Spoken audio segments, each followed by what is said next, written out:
पिछले लेक्चर में हम आपसे बात किया था shape, size and number of the cell के सिग्निफिकेंस पर, और उसमें क्या क्या बात हमने किया है थोड़ा सा उसकी पुनरावृत्ति मैं कर देता हूँ।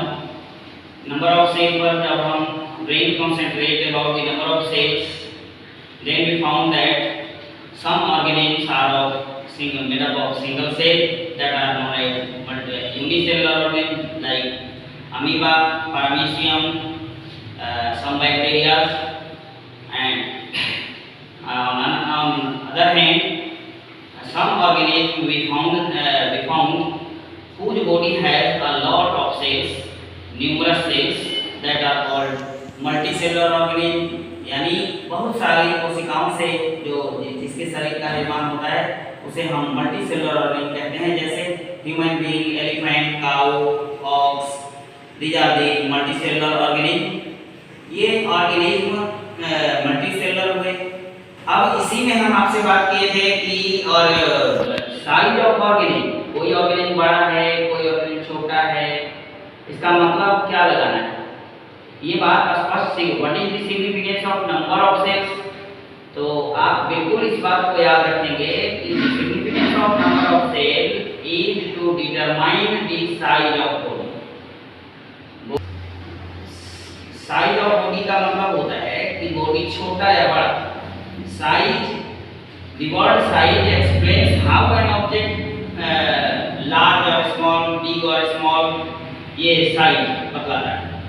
अब साइज का मतलब यही होता है, यानी साइज ऑफ बॉडी डिपेंड करता है नंबर ऑफ सेल पर। अब आते हैं size of cell. When we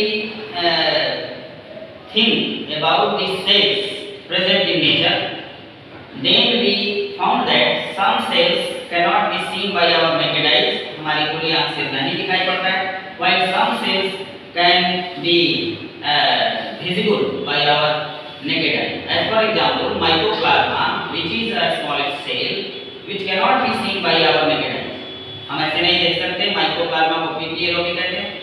जबकि दूसरे तरफ हम देखें और एग ऑफ ऑस्ट्रिच, वह उसको हम खुली आंख से देख लेते हैं।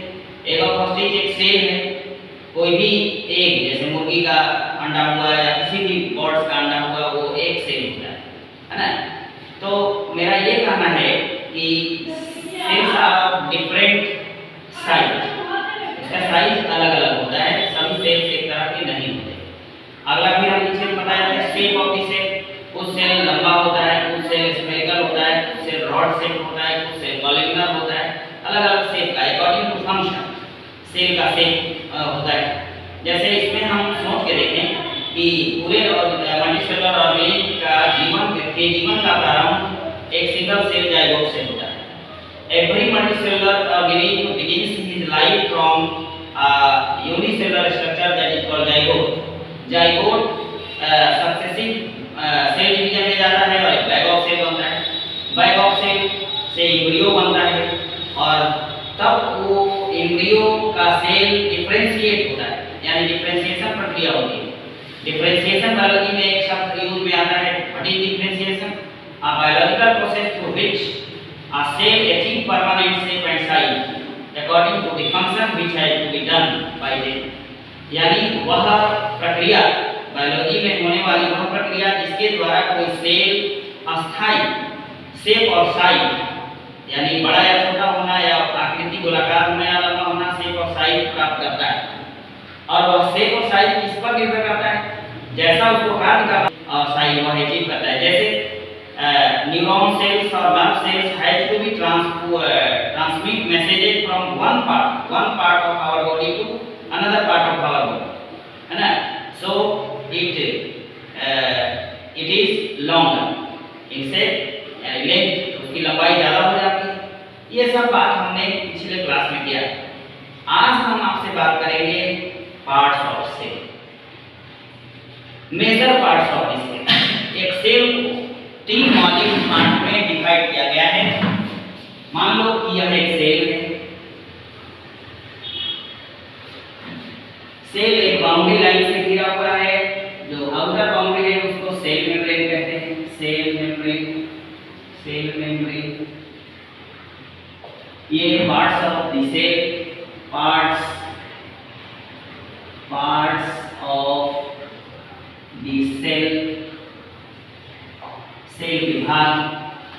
अब इस बाउंड्री के नीचे फ्लूइड होता है, फ्लूइड मटेरियल जेनिक्यूल, गाढ़ा द्रव से यह भरा हुआ होता है। ये जो गाढ़ा द्रव है इसके नीचे, सेल मेम्ब्रेन के नीचे, और यहाँ पर न्यूक्लियस होता है, डबल मेम्ब्रेनस न्यूक्लियस। बीच बीच में खाली जगह होता है न्यूक्लियर मेम्ब्रेन में। ये न्यूक्लियर कोर है, ये न्यूक्लियर कोर। इस तरीके से कॉन्केव साइड से झुककर यह न्यूक्लियस का फॉर्मेशन करता है। इसके अंदर जो ये होता है ये न्यूक्लियोप्लास्ट कहलाता है। ये अब न्यूक्लियर मेम्ब्रेन और सेल मेम्ब्रेन के बीच का जो ये फ्लूइड है, या जो फ्लूइड है यह साइटोप्लाज्म कहलाता है, साइटोप्लाज्म। और ये जो बीच में डेंस भाग है ये न्यूक्लियस है, ये न्यूक्लियर मेम्ब्रेन। ये जो ऐसे कॉन्केव साइड में है ये न्यूक्लियर मेम्ब्रेन है। इसके अंदर जो फ्लूइड है वो न्यूक्लियोप्लाज्म है, जो बाद में हम पढ़ेंगे, इस पर बात करेंगे आपसे। ये यहाँ पर न्यूक्लियर मेम्ब्रेन में कहीं कहीं छिद्र दिखाई दे रहा है, ये सब उसको न्यूक्लियर कोर कहते हैं। तो मेजर पार्ट की बात करें तो ये वाला पार्ट, ये जो है भाग, ये वाला यहाँ से यहाँ तक ये पूरा ये डेंस भाग, इसको बोलते हैं न्यूक्लियस। यानी a cell has 3 major part, that is cell membrane, cytoplasm and nucleus. This is nucleus. अब इसका स्टडी आप हमको पता होना चाहिए कि इसी cytoplasm contains cell organelles, cytoplasm contains cell organelles,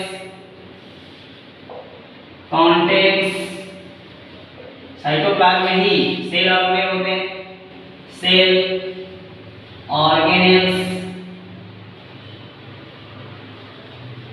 cell organelles होते हैं। सेल ऑर्गेनेल माइटोकॉन्ड्रिया हुआ। सेल ऑर्गेनेल में सबसे पहले एंडोप्लाज्मिक रेटिकुलम, दूसरा माइटोकॉन्ड्रिया,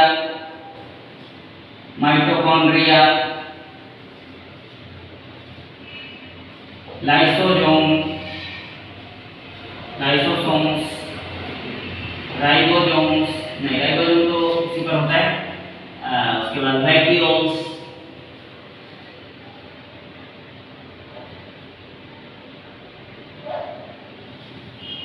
वैक्यूल्स, फिर गोल्गी बॉडी,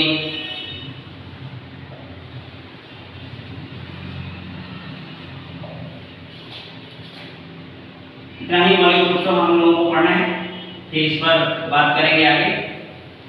तो देखेंगे। और ये मेजर पार्ट ऑफ दिस है, ये सब हम अलग अलग पढ़ेंगे। पहले सेल मेम्ब्रेन पढ़ेंगे, साइटोप्लाज्म के विषय में पढ़ेंगे, फिर न्यूक्लियस में जब हम बात करें, ये कंसिस्ट ऑफ न्यूक्लियस बना होता है, कंसिस्ट ऑफ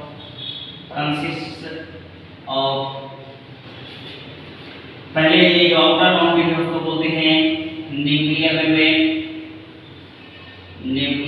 मेम्ब्रेन। दूसरा पार्ट है न्यूक्लियोप्लाज्म, जो न्यूक्लियर मेम्ब्रेन से बॉन्डेड जो फ्लूइड है, न्यूक्लियोप्लाज्म।